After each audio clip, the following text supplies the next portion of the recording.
ding ya. Kalau laki-laki tapi dia ke perempuan-perempuanan itu disebut mukhonnas.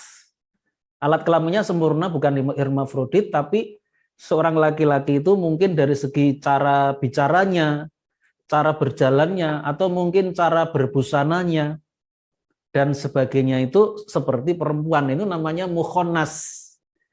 Ya.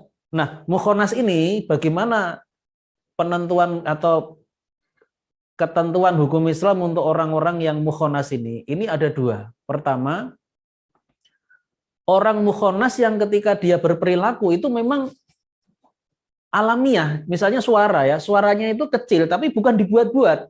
Maka yang seperti ini dia tidak berdosa. Kan ada kan seorang laki-laki tapi suaranya kecil. Dan itu memang nggak dibuat-buat, dia memang gitu ngomongnya. Nah, kalau seperti itu tidak berdosa gitu. Tapi kalau dia itu suaranya sebenarnya biasa-biasa saja. Tapi ketika dia itu misalnya berpakaian perempuan, itu suaranya itu jadi suara perempuan. Nah, itu nggak boleh, itu hukumnya dosa.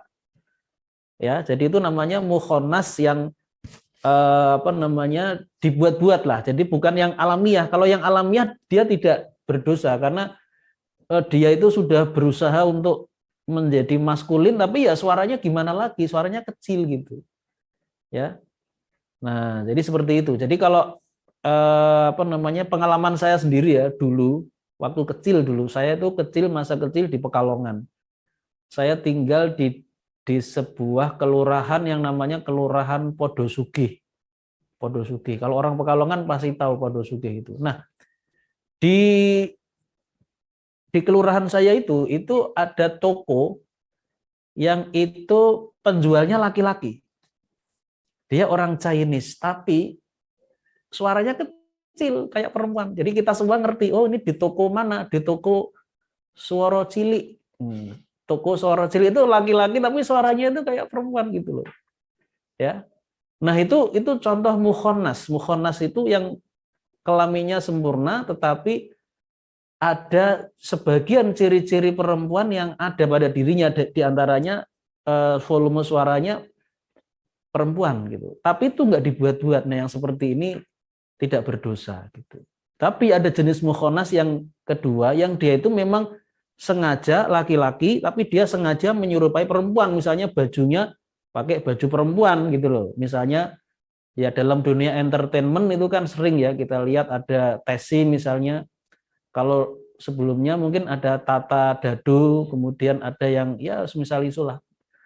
Ada ya. Nah, yang seperti ini hukumnya haram karena dia berarti menyerupai lawan jenis. Nanti ini sudah dijelaskan tadi di awal, ada hadis riwayat Imam Ahmad bin Hambal bahwasanya la'ana Rasulullah Shallallahu alaihi wasallam, bahwa Rasulullah ini melaknat al-mutasabbihina bin nisa'i minar rijali, yaitu laki-laki yang menyerupai perempuan.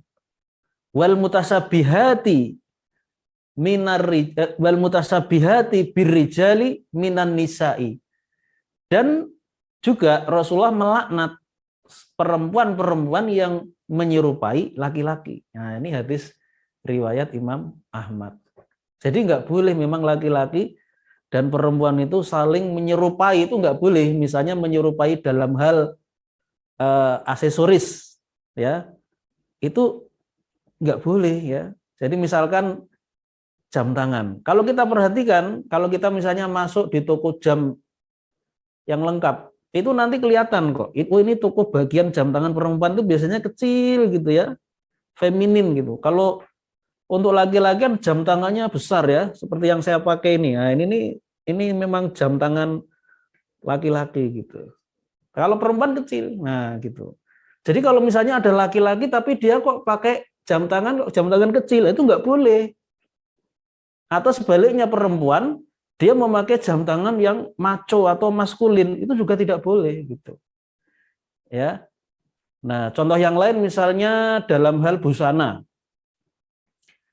Daster misalnya itu baju perempuan. Kalau pas 17 Agustus tuh kadang-kadang ada acara sepak bola bapak-bapak tapi pakai daster. Nah, itu nggak boleh, haram itu. Berdosa. Menyerupai lawan jenis karena Yang namanya daster itu busana yang khas untuk perempuan saja. Tapi kadang-kadang itu di masyarakat kita ada jenis busana yang dipakai laki-laki ya, bisa dipakai perempuan bisa, yaitu contohnya itu sarung. Jadi kalau sarung itu dipakai laki-laki bisa, kalau dia sholat atau keluar dia pakai sarung. Kadang-kadang perempuan juga pakai. Jadi kalau sarung ini kalau menurut saya netral, bisa dipakai laki-laki, bisa perempuan. Gitu ya. Nah, jadi seperti itu penjelasan saya. Oke,